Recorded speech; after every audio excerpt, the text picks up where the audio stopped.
CEOs are at their wits' end and they don't know how to get their employees back in. Let's talk about it. We've got a lot of news to cover today. Hey, everybody, my name is JJ, watching Bull, Boom, Bear, Bust, the channel with a really long name. But the economic updates are pretty brief and to the point and on target. All right, we see this guy right here spilling his coffee. Is this how frustrated that the CEOs actually are? Let's take a look at this article. CEOs are at wit's end. They don't know how to get their employees back in.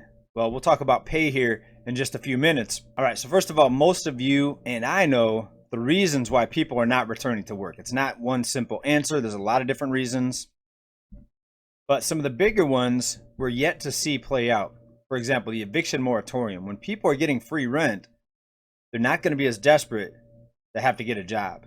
When we see most areas, not just some areas, but most areas get rid of the eviction moratorium, you're going to start seeing a lot more people taking whatever job they can get. But let's talk about CEO pay for a minute here. And if CEOs are at their wits' end, it seems like they could just cut out some of their own pay and offer more pay to the people coming in. Do you think they'll do that? I doubt it, but let's take a look at the CEO pay. All right, now this varies depending on where you look, but payscale.com estimates the typical range 74 to 310,000, salary.com 410 to 1.2 million, ZipRecruiter 62 to 270 million. So it depends on the size of the company that they're looking at. So you see those estimates vary, quite widely. But here's the thing: CEOs are paid 350 times as much as the typical worker in 2020, and I'll be curious to see what it's going to be when the 2021 numbers come out, but it's probably going to be even more as we see the scale tip more towards the upper top 10%, and the working class, the middle class, the bottom 50% especially really getting punished here when you combine that with the rising prices and the salaries that are nowhere near keeping up with the rising prices, if you're lucky enough to even have a salary. What about the unemployed people, the people that ran out of benefits? All the people that slipped between the cracks. For example, the self-employed had a very difficult time getting unemployment during all the shutdowns. There's a lot of people in the dark alleys that we don't actually get to see in the official statistics.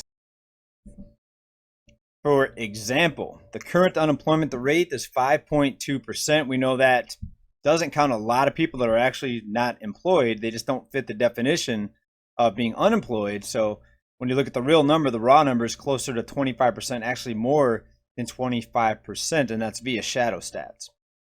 And if you go over there to shadowstats.com, that will give you the formula and how they calculate it. It's actually more of a real number. It's not just cherry-picked numbers. So while they're saying here that the CEOs are at their wits' end, well, not as much as the bottom 50% of income earners are at their wits' end. You see, rising prices, rising cost of living, all this inflation that we're seeing doesn't affect the CEOs and the top 10% like it does the bottom 50%. Now, if you've been on this channel for at least a year, probably even less than that, we've talked about it here recently many times, you know that the wealth gap is widening, right? The people at the top 10%, their wealth, that category for those people is growing exponentially. Their wealth is accelerating. Now, when you look at the bottom 50%, that is the category of people that are struggling the most. Now, some people might say, of course, it's obvious that the bottom 50% are going to be the most heavily impacted by this. But think if we had a free market. If we had the free market and sound money, the working class would actually be the ones gaining the most wealth, and everything would be flipped 180 from this sort of wealth transfer that we're seeing right now, where you have a steered, engineered, manipulated economy controlled by the money printers. Now, speaking of rising prices for the working class, for the middle class, let's take a look at gas prices. We see that gas prices have not come back down. In fact, per barrel is about $80. It did come down some, but I pulled up San Diego here. That's in the red. We're still at about $4.36. I also pulled up San Antonio, Texas, because prices typically are a little bit lower down there, and we're looking at about $2.70, $2.75 per gallon. The national average is about $3.18 a gallon. So as you can see, where you live at has a pretty big factor on the cost of gas per gallon there, much cheaper down in Texas. All right, what else are we seeing? Well, consumer spending is increasing, so people are just borrowing more, swiping their credit cards more to keep up with the rising prices. And the increases in prices, the inflation has no signs, doesn't show any signs of slowing down. Let's take a look at the automobile industry and a few other areas that we need to look at here. And there's a recent article out here, Barron's, will shortages ruin the holidays? Well, it depends on what you mean by ruin the holidays. Most people, it won't, because they're going to go out, just like we said a minute ago. They're going to swipe their credit cards, spend more money, get further into debt. And it's going to be interesting when things continue to deteriorate, and instead of getting better, like a lot of people think is going to happen, when things continue to deteriorate, you're going to see a wave of bankruptcies, right? Because most people, they don't really understand what's happening. They don't understand that this is not temporary, that this is a permanent shift in the way we live here, not just in the United States, but across the globe, right? And we're actually headed for something even way bigger and way more massive than most people can even wrap their heads around. Probably even more massive and bigger than you and I can even wrap our heads around. And it might even be too frightening to think about when you look at all the language out there that's being used with the Great Reset, etc. All right, more warnings. This is out of The Guardian. A perfect storm supply chain crisis could blow the world economy off course. Well, it depends. If you're someone that likes to consume a lot of things, that likes to buy a lot of toys, then yes, you may see a big impact on your household budget.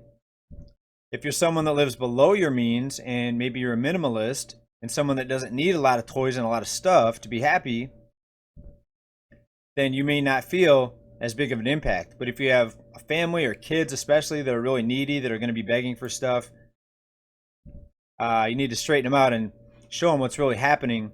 In my opinion, show them what's really happening in the world and how things really work.